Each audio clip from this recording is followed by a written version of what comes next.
Judul Three Are Dead, I Am Number 4, karya Pittacus Lore.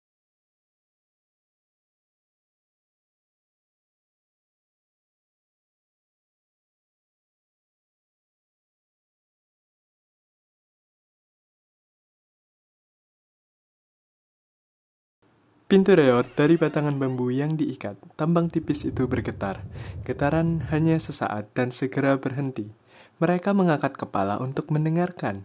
Seorang bocah laki-laki 14 tahun dan seorang lelaki 50 tahun. Semua orang berpikir bahwa dia ayah si bocah. Padahal lelaki itu dilahirkan di tepi hutan, berbeda di planet lain yang berjarak ratusan tahun cahaya.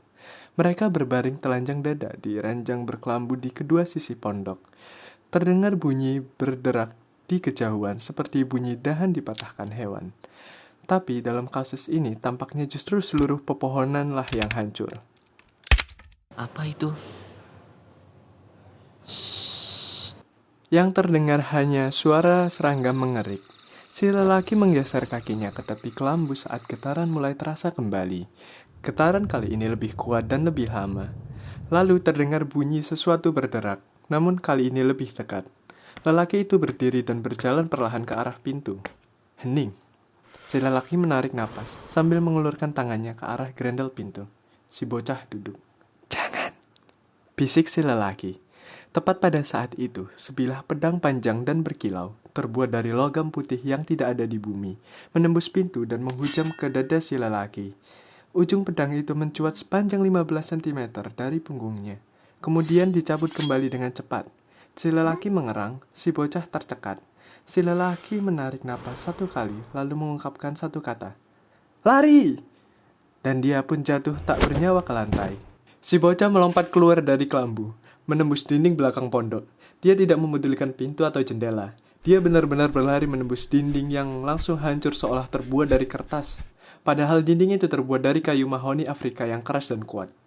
Dia membelah malam di Kongo yang gelap, melompati pohon, berlari dengan kecepatan sekitar 100 km per jam. Penglihatan dan pendengarannya lebih hebat daripada manusia. Dia menghindari pohon, menembus jalinan tumbuhan rambat, melompati sungai kecil dengan satu lompatan. Langkah-langkah kaki terdengar di belakangnya. Semakin lama semakin dekat. Pengejarnya juga memiliki kelebihan, dan mereka membawa sesuatu. Sesuatu yang hanya pernah dia dengar.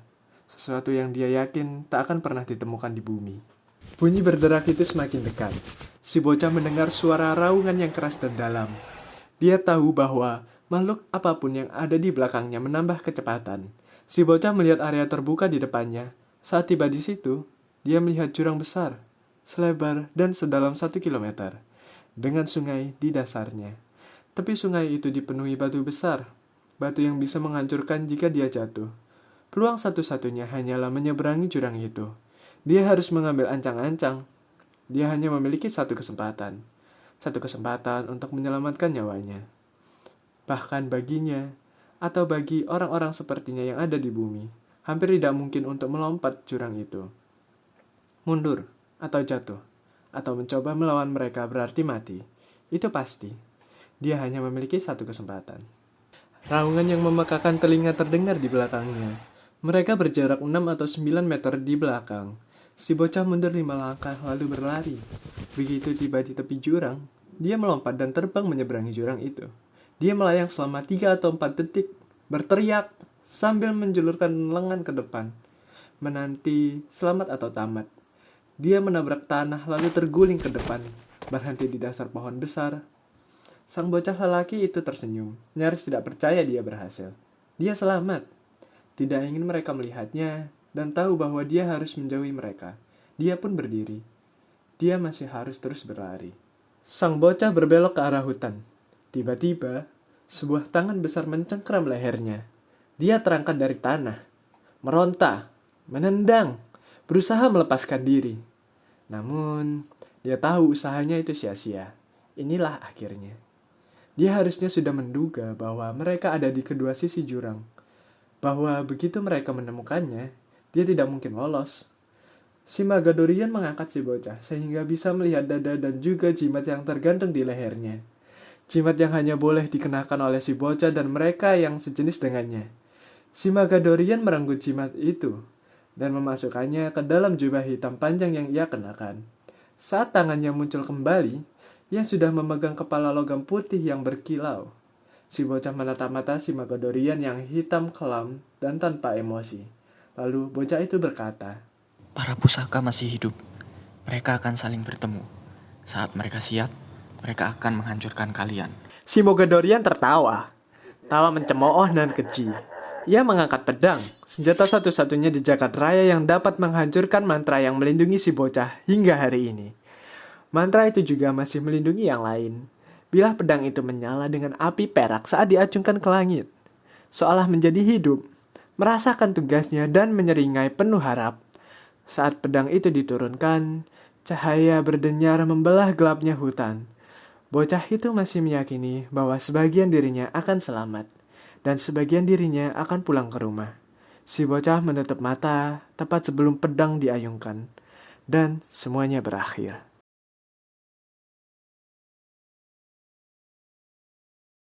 Chapter 1. Mulanya kami bersembilan.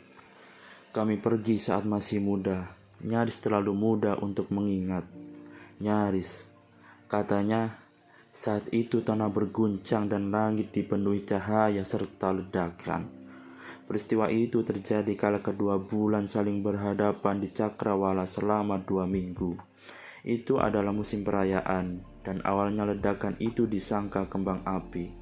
Padahal bukan. Angin sepoi-sepoi yang hangat bertiup dari arah perairan. Aku selalu diberitahu bahwa waktu itu cuacanya hangat, ada angin sepoi-sepoi. Aku tidak pernah mengerti kenapa itu penting. Yang aku ingat jelas pada hari itu hanyalah wajah nenekku. Dia kalut dan sedih. Dia menangis. Kakekku berdiri tepat di samping nenekku. Aku ingat bagaimana kacamatanya memantulkan cahaya dari langit. Ada pelukan, ada kata-kata yang mereka ucapkan. Aku tidak ingat apa yang mereka katakan, dan kenangan itu benar-benar menghantuiku. Perlu waktu 1 tahun untuk sampai di sini. Aku berumur 5 tahun saat kami tiba. Kami beradaptasi dengan tempat ini, dan kelak saat Lorien sudah bisa ditinggali lagi, kami akan kembali. Kami bersembilan harus berpencar dan menjalani hidup kami masing-masing. Entah berapa lama, sampai sekarang kami masih tidak tahu. Mereka semua tidak tahu di mana aku berada. Aku juga tidak tahu di mana mereka, atau seperti apa tampang mereka sekarang. Ini cara kami melindungi diri. Semua sesuai dengan mantra pelindung yang diberikan saat kami pergi. Mantra pelindung itu menjamin bahwa kami hanya bisa dibunuh sesuai dengan nomor urut kami, asalkan kami tetap terpisah. Jika kami bertemu, mantra pelindung itu terpatahkan. Jika salah satu dari kami ditemukan dan dibunuh, akan muncul bekas luka berbentuk goresan di sekeliling pergelangan kaki kanan kami yang masih hidup. Dan di pergelangan kaki kiri, terdapat tanda melingkar kecil yang serupa dengan jimat yang kami semua kenakan. Tanda yang terbentuk saat kami dikenai mantra Lorich. Goresan melingkar itu adalah bagian lain dari mantra pelindung. Suatu sistem peringatan sehingga kami tahu keadaan masing-masing dan agar kami tahu kapan mereka akan memburu kami. Goresan luka pertama muncul saat aku masih 9 tahun. Goresan itu membuatku terbangun, membakar dagingku. Saat itu kami tinggal di Arizona, sebuah kota kecil di perbatasan dekat Meksiko. Aku terbangun dan menjerit di tengah malam, kesakitan, ketakutan saat goresan itu membakar dagingku. Itu tanda pertama bahwa kaum Mogadorian telah menemukan kami di bumi ini. Itu tanda pertama bahwa kami dalam bahaya. Sebelum goresan itu muncul, aku hampir meyakinkan diriku sendiri bahwa ingatanku salah, dan bahwa apa yang Henry katakan kepadaku hanyalah kebohongan. Aku ingin menjadi anak normal yang menjalani kehidupan normal. Namun, kemudian aku tahu, tak disangsikan lagi, bahwa aku tidak normal. Kami pindah ke Minnesota keesokan harinya. Goresan kedua muncul saat aku berusia 12 tahun. Saat itu, aku berada di sekolah di Colorado, menjadi salah satu peserta kompetisi mengeja. Begitu merasakan sakitnya, aku langsung tahu apa yang terjadi pada nomor 2. Sakitnya sangat menyiksa, tapi saat itu aku bisa menahannya. Aku ingin tetap berdiri di panggung, tapi panasnya membuat kaos kakiku terbakar. Guru yang memimpin acara itu menyemprotku dengan pemadam api dan membawaku ke rumah sakit. Dokter di UGD menemukan goresan pertama dan memanggil polisi. Saat Henry tiba, mereka mengancam untuk menahannya atas tuduhan penganiayaan anak. Tapi karena Henry tidak ada di dekatku saat goresan kedua muncul, mereka terpaksa melepasnya. Kami masuk ke mobil dan pergi, kali ini ke Maine. Kami meninggalkan semua benda yang kami miliki kecuali peti Lorich yang selalu Henry bawa saat pindah. Sudah 21 kali hingga kini. Goresan ketika muncul sejam yang lalu. Aku sedang duduk di perahu ponton milik orang tua anak terpopuler di sekolahku yang dia gunakan untuk berpesta tanpa sepengetahuan orang tuanya. Aku belum pernah diundang ke pesta apapun. Aku selalu sendirian karena aku tahu kami bisa pergi kapanpun. Tapi selama 2 tahun ini tidak ada kejadian apa-apa. Henry tidak melihat apapun di berita yang dapat mengarahkan para Mogadorian ke salah satu dari kami, atau peristiwa apapun yang patut membuat kami waspada. Jadi, aku memiliki beberapa teman. Salah satu temanku memperkenalkanku kepada anak yang berpesta ini. Semua orang bertemu di dermaga. Ada 3 kotak pendingin berisi minuman, musik, gadis-gadis yang kutaksir dari kejauhan, tapi belum pernah kuajak bicara walaupun sebenarnya aku mau. Kami bertolak dari dermaga dan berlayar sejauh 800 meter ke Teluk Meksiko. Saat itu, aku sedang duduk di tepi perahu ponton dengan kaki di air, bicara dengan seorang gadis manis bernama Tara yang berambut gelap dan bermata biru. Kemudian, aku merasakannya. Air di sekitar kakiku mulai menggelegak. Kakiku mulai berpijar saat goresan itu muncul. Simbol Lorien ketiga, peringatan ketiga. Tara menjerit dan orang-orang mulai berkerumun di sekitarku. Aku tahu aku tidak bisa menjelaskannya, dan aku tahu kami harus pergi secepatnya. Keadaan semakin gawat. Mereka telah menemukan nomor 3, entah di mana dia berada, dan nomor 3 sudah mati. Jadi aku menenangkan Tara, mencium pipinya, mengatakan bahwa aku senang bertemu dengannya, serta mendoakan agar ia berumur panjang dan hidup bahagia. Aku menceburkan diri di samping perahu dan mulai berenang secepat yang aku bisa di bawah air, kecuali 1 kali saat mengambil napas hingga mencapai pantai. Aku berlari di tepi jalan besar, di trotoar, dengan kecepatan yang sama dengan mobil. Saat tiba di rumah, Henry berada di antara berbagai pemindai dan monitor yang dia gunakan untuk memeriksa berita di seluruh dunia, serta aktivitas polisi di lingkungan kami. Tanpa perlu kujelaskan, dia langsung tahu. Namun dia tetap menyingkap kaki celanaku yang basah untuk melihat bekas luka itu. Mulanya kami ber9, 3 hilang, mati. Tinggallah kami ber6. Mereka memburu kami. Mereka tak akan berhenti hingga selesai membunuh kami semua. Aku nomor 4. Berikutnya adalah giliranku. Bab 2. Aku berdiri di halaman dan menatap ke arah rumah. Rumah panggung dari kayu, berdiri sekitar 3 meter dari tanah, dengan cat warna merah muda cerah mirip hiasan gue. Sebuah pohon palem melambai di depannya. Di bagian belakang, terdapat sebuah dermaga sepanjang 18 meter mengarah ke arah Teluk Meksiko. Jika rumah itu berdiri sekitar 2 meter ke arah sebelah selatan, dermaga itu pasti ada di Samudra Atlantik. Henry berjalan keluar rumah sambil membawa kardus-kardus terakhir. Sebagian tidak pernah dibuka sejak terakhir kali kami pindah. Ia mengunci pintu, lalu meninggal kuncinya di dalam lubang pos di samping pintu. Saat ini pukul 2 pagi. Henry memakai celana pendek coklat muda dan kaos polo hitam. Kulitnya sangat kecoklatan, dengan wajah yang belum dicukur dan tampak muram. Dia juga merasa sedih karena harus pergi. Henry memasukkan kardus terakhir ke belakang truk bersama dengan barang-barang kami yang lain. Yang terakhir, Aku mengangguk. Kami berdiri dan menatap rumah itu sambil mendengar angin bersir melewati daun-daun palem. Aku memegang sekantong seledri di tangan. aku akan merindukan tempat ini lebih dari tempat lainnya. Aku juga. Saatnya membakar? Ya, kau mau melakukannya? Atau kau mau aku yang melakukannya? Biar aku saja. Henry mengeluarkan dompet dan melemparkannya ke tanah. Aku mengeluarkan dompetku dan melakukan hal yang sama.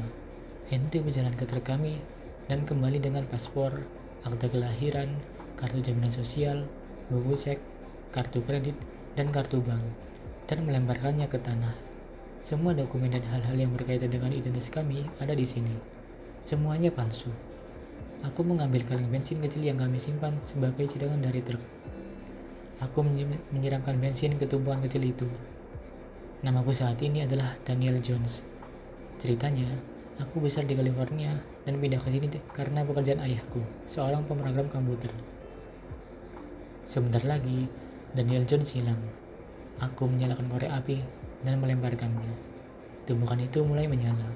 Sekali lagi, salah satu kehidupanku hilang. Seperti yang biasa kami lakukan, Henry dan aku berdiri memandang api tersebut. Dah, Daniel, pikirku. Senang mengenalmu.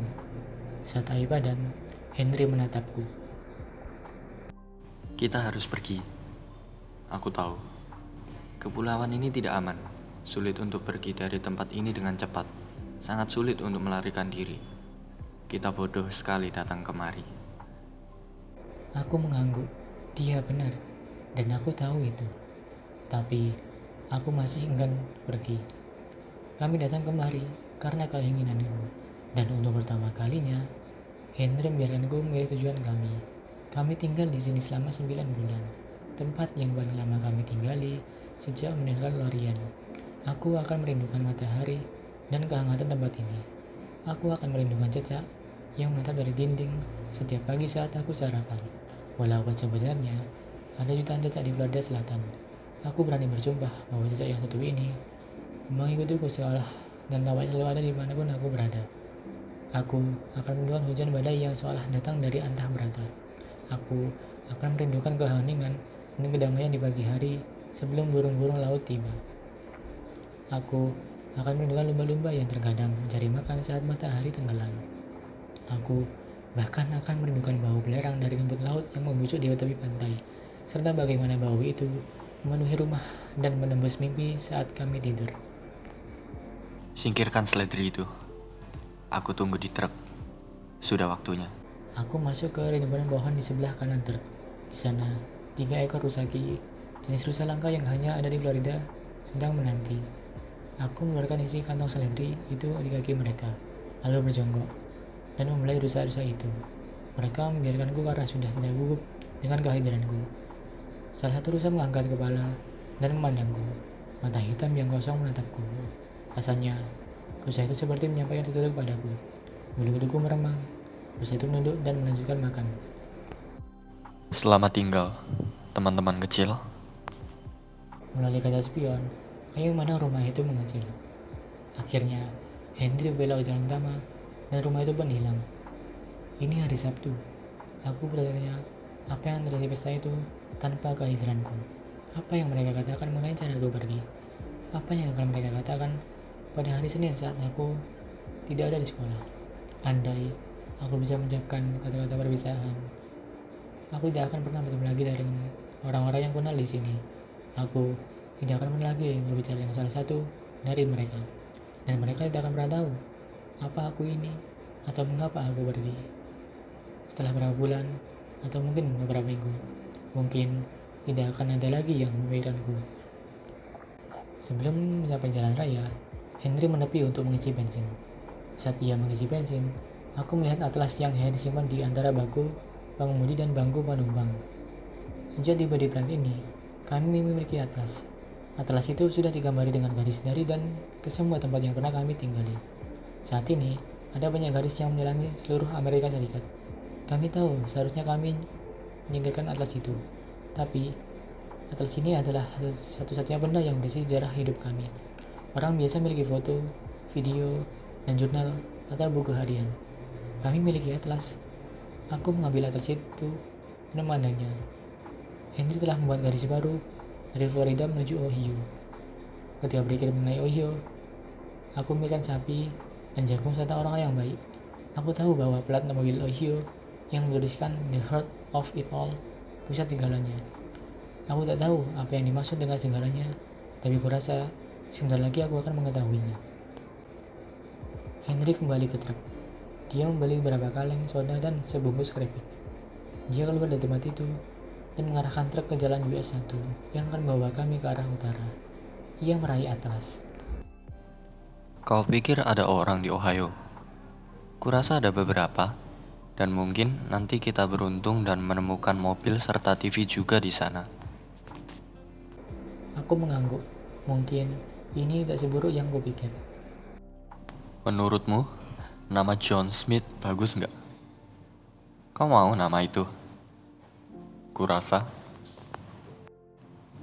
tak ada nama yang lebih biasa daripada itu. Aku akan berkata, senang bertemu denganmu, Mr. Smith. Ya, kurasa aku suka John Smith. Aku akan membuat berkas-berkasmu saat kita berhenti. 1,5 kilometer kemudian, kami meninggalkan pulau dan menyeberang melintasi jembatan. Air mengalir di bawah kami. Air tampak tenang.